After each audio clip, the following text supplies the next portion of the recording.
Yeah, Kamala Harris went to say Jesse Jackson's funeral proceedings and fucking had the audacity to say this shit. She's using Jesse Jackson's funeral to do a "I told you so" moment.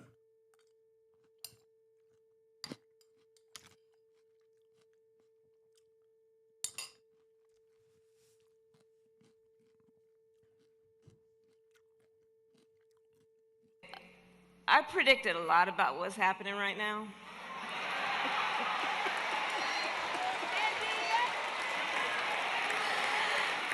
I'm not into saying I told you so, but we did see it coming.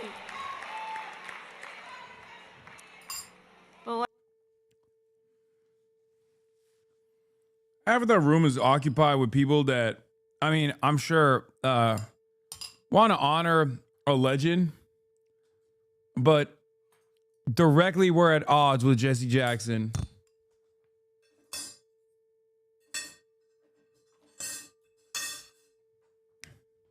Including but not limited to Kamala Harris. what I did not predict is that we would not have Jesse Jackson with us right now to help us get through this. And this afternoon has been such a beautiful remembrance of his spirit, his life, and his faith. And in a way that Reverend Al talked about it and so many others have, I do think of this afternoon as what it is doing for me to renew my faith in what is possible, fueled by the hope that Jesse Jackson so often reminded us of.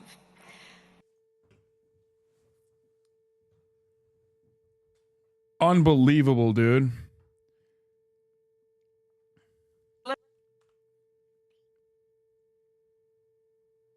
Why the fuck would you open your eulogy with a joke? Why wouldn't she? She's an opportunist. She's not exactly, she's not, like, Jesse Jackson is directly on the opposite side of this struggle within the Democratic Party, okay?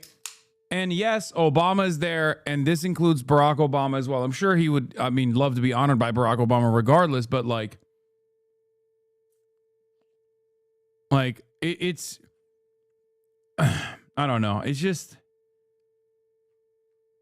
all this stuff is so performative.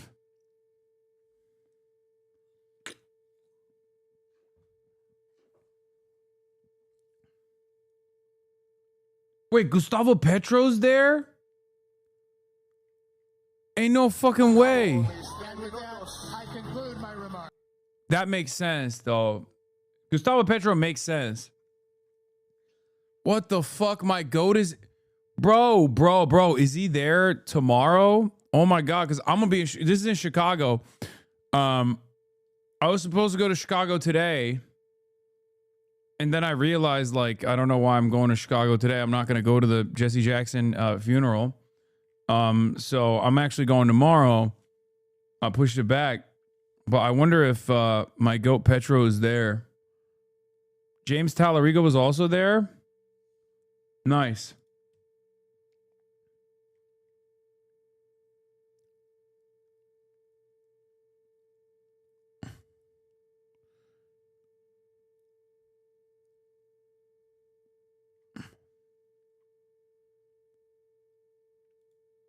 Frankly, an insane attitude to take on when an internal DNC memo shows you lost over your unflinching material support for Israel genocide in Gaza, like we told you so.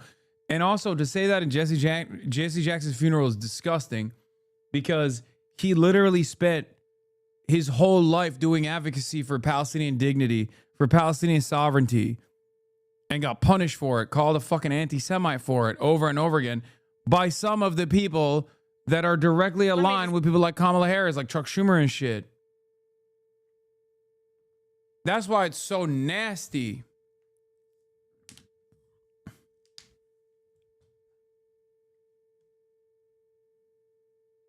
I'm going to tweet about it.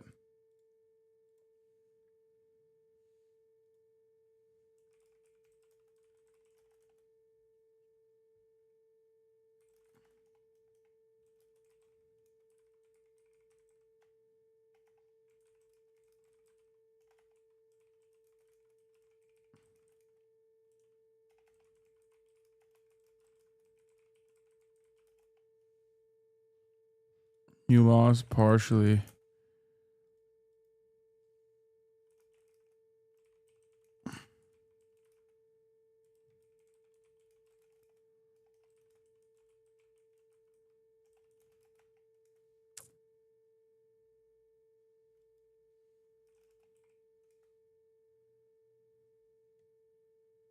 Yeah, here's what Jesse Jackson visiting said. the Holocaust site, the tour guide asked me how did I feel about it.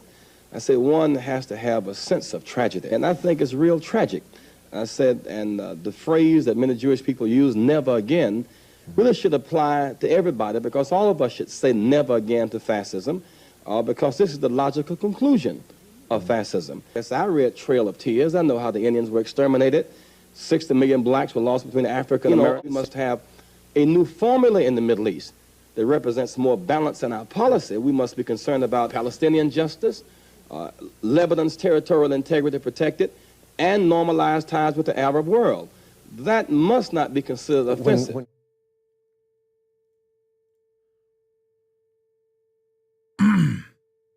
Non-students can't come to your speaking event tomorrow. Is there anything you can do about it? No, chatter. What the fuck?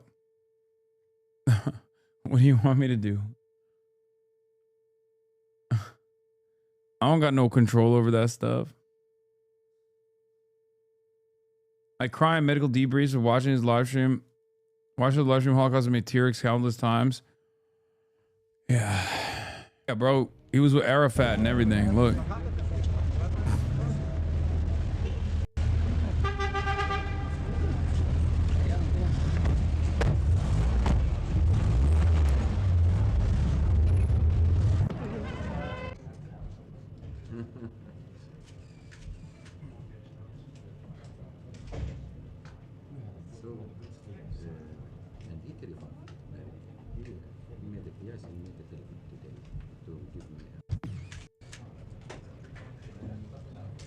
And I would like to. Have you delivered your message from Sadat to Arafat? Well, we've simply shared with the chairman the various messages that we've heard, the various points of view. And I would like to think that there is a great readiness here in the Middle East for peace as an alternative to war. And I would hope that if we would seize this critical moment, and this is a critical moment. As you know, the American public has now taken the position 2-1 that America should talk with the PLO. I think it's a great moment for America to seize the initiative in terms of opening up communications. It's a great and critical moment for the PLO. For all parties involved, this is a moment to be seized. We should not let this moment pass.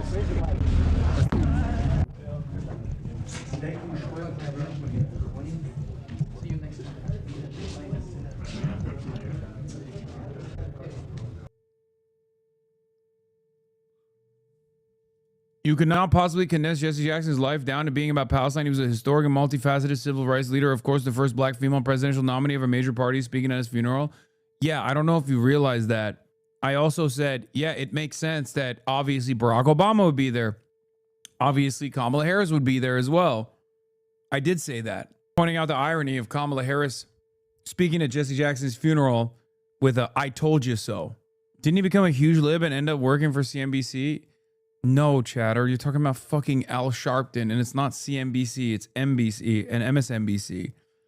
Jesus Christ.